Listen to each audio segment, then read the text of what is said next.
usithubutu tena kufanya kitu ambacho utakifanya. Sijapenda kabisa. Yaani univuruga. Lakini kaka Ahmadi, hebu acha mambo unayotaka kuyafanya. Ahmadi nini? Mimi nakupenda sana.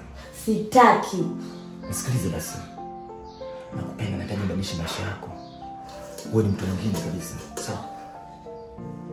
Yaani kiukweli, ukiendelea na tabia yako mimi nitamwambia dada. Yaani lazima nimwambie. Monica. Asoma bili wewe sasa.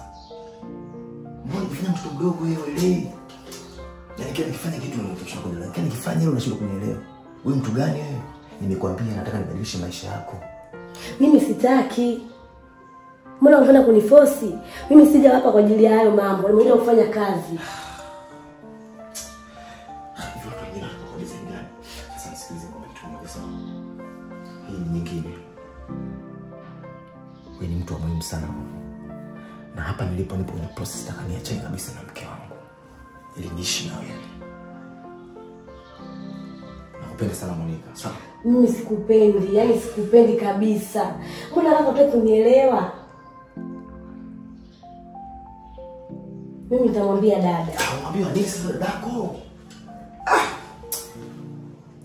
Endelea na mambo mengine. Tarudi kwa mara nyingine.